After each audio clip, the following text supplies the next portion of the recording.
What's the point of all this? What are you doing? And couldn't tell you anything that they seem to have done to grow the economy. Why make such a big deal about it if you haven't actually got something to trump about? Breaking. A TV host just detonated on a government minister live on air, and the internet can't stop watching. Eamonn Holmes didn't ease into it, didn't build up to it. Within 60 seconds of sitting down with Labour's Darren Jones on GB News, he snapped. "I'm fed up," Holmes said, cutting off the Treasury chief mid-sentence. "And I'm not taking this anymore." This wasn't a debate. This was a verbal execution, and it's gone absolutely viral. Here's what happened. It's budget day. Rachel Reeves is about to unveil her autumn budget in Parliament. GB News books Darren Jones, the Chief Secretary to the Treasury, basically number 2 at the Treasury, for what should be a standard interview. Softball questions, pre-rehearsed answers, business as usual. Except Eamonn Holmes wasn't playing business as usual. And if you're tired of politicians dodging questions with rehearsed nonsense, you need to see this full breakdown. Hit subscribe so you don't miss moments like these. Because what happened next is a masterclass in calling out political theatre. Holmes opens with a perfectly reasonable question. How are you viewing the budget, and what are you hoping it will achieve? Simple, straightforward. The kind of opener that politicians normally love because it lets them trot out their prepared talking points about investing in public services and building a better Britain. But Jones immediately deflects. "Well, I can't reveal what the Chancellor has put in the budget." Holmes cuts him off instantly. "No, I didn't ask you that." You can hear it in his voice, the frustration, the exhaustion. This is a man who's conducted thousands of interviews over a 40-year career, and he's reached his breaking point with political theatre. Because here's the thing, nobody asked Jones to reveal the budget. The question was about his hopes and expectations. That's an opinion question, not a leak the contents question. But Jones went straight to the politician's playbook. Deflect with false modesty about confidentiality. And Eamonn had absolutely none of it. Then he unloads. "I'm fed up of leaked stories coming from your end about what's in the budget. The Chancellor went on and released a YouTube video last night telling us more and more. And then you sit here and say you can't speculate. All this business of you can't speculate, as if we asked you. I didn't ask you, number one. Number two, you're telling us anyway. It's been leaked, leaked, leaked, leaked, leaked. 5 times. He said leaked 5 times for emphasis. This is the moment that's ricocheted across social media, because Eamonn isn't just calling out Darren Jones. He's calling out the entire charade of budget secrecy. Here's how the game works. For weeks leading up to any budget, government ministers and their special advisors brief journalists about what's coming. They leak tax hikes here, spending cuts there, policy changes everywhere. They do it to test public reaction, to manage expectations, to control the narrative before the official announcement. Then these same politicians sit on television and perform this elaborate pantomime. "Oh, I couldn't possibly comment. It's budget day. Everything's top secret until the Chancellor stands up in Parliament." It's theatre. Everyone knows it's theatre. The journalists know it, the politicians know it, the viewers at home know it, but the game continues because that's how Westminster has always operated. Except Eamonn Holmes decided he was done watching the performance. Jones tries to recover.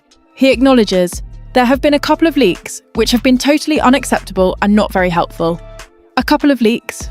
That's adorable. The entire budget has been systematically leaked over the past 2 weeks. We already know about the fuel duty freeze, or lack thereof. We know about the sugar tax expansion. We know about national insurance hikes for employers. We know about changes to non-dom tax status. We know about capital gains adjustments. At this point, Rachel Reeves could just email out a summary and skip the Commons speech entirely. The budget isn't secret. It hasn't been secret for days. Jones tries to deflect blame by saying there's plenty of speculation from the media and commentators, which is technically true, but dishonest. The media speculation is based on briefings from government sources. You can't leak information to journalists and then clutch your pearls when they report what you told them. But here's where the interview takes an even more brutal turn.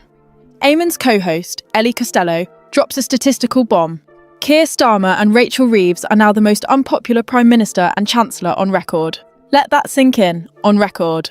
That means they're less popular than Liz Truss and Kwasi Kwarteng, whose catastrophic mini-budget crashed the economy, sent mortgage rates soaring, required Bank of England intervention, and destroyed their government in 49 days. That's the bar, and Starmer and Reeves have somehow gone lower. Labour won a landslide victory just 6 months ago with a majority of 174 seats. They have more power than any government in recent memory, and they've already hit record unpopularity. That's not just bad, that's historically catastrophic. Costello mentions rumours circulating among Labour MPs about ousting both leaders, then asks Jones point blank, "Do you have full confidence in them on budget day?" It's beautifully brutal interviewing because it forces Jones into a corner. If he says anything other than, "Yes, absolutely," the headlines write themselves. Treasury Minister refuses to back Prime Minister. So obviously Jones laughs it off and says of course he has full confidence. But the question itself tells you everything. 6 months into a massive majority, a government minister is being asked on live television whether his own party leaders are about to be removed. That's not normal. That's a government in crisis. Jones insists Starmer and Reeves are absolutely committed to implementing change, which is politician speak for please stop asking if they're about to get ousted. Then Eamonn pivots to the sugar tax, and this is where he truly explodes.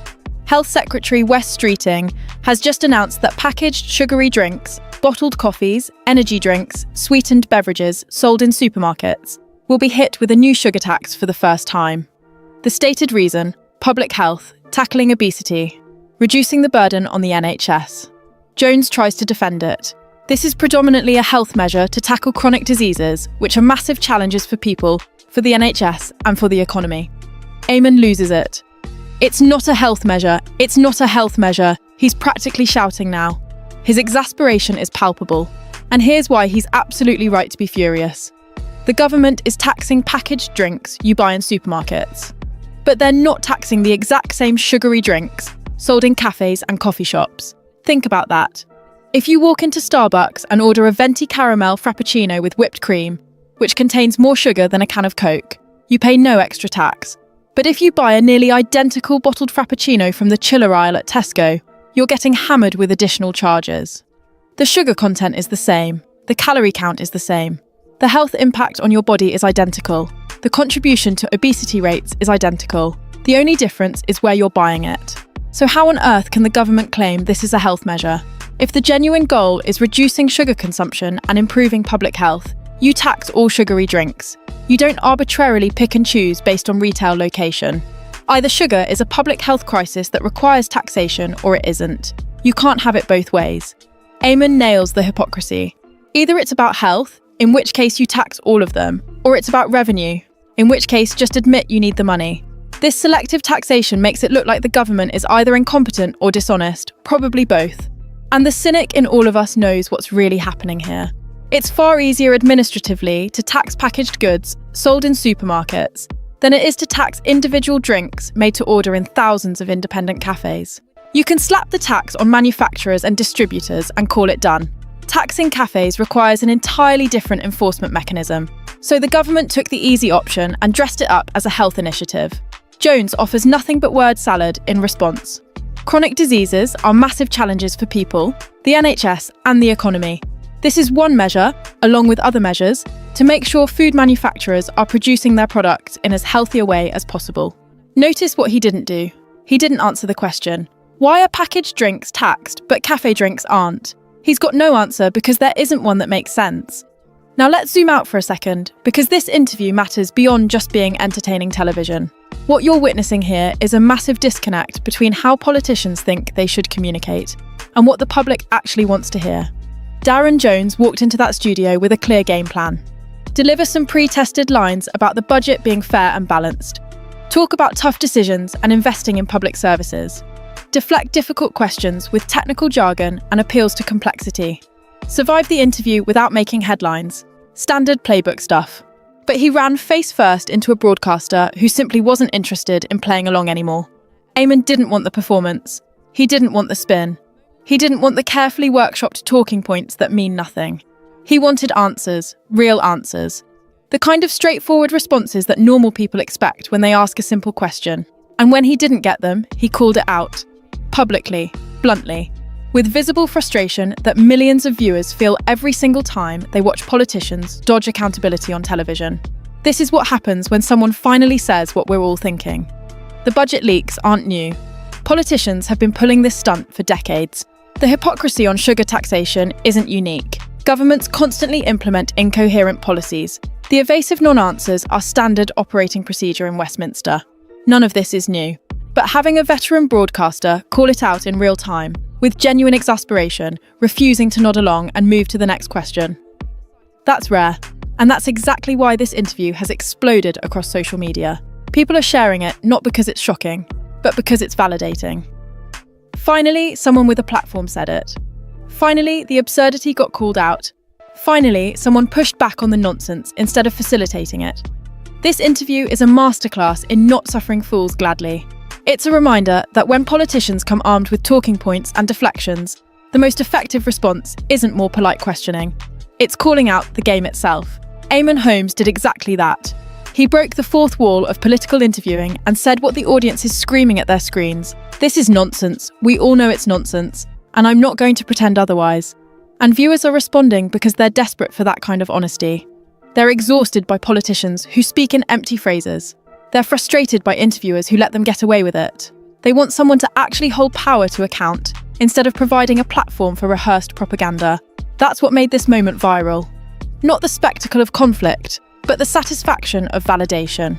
If you're as fed up with political waffle as Eamonn clearly is, this is your channel. We break down the moments where politicians get caught in their own contradictions, where the spin stops working, where someone finally asks the questions that matter. Subscribe now so you never miss these takedowns. Because trust me, as long as politicians keep dodging and deflecting, we'll keep calling it out. And drop a comment. Do you think Eamonn went too far or not far enough? Let's hear it.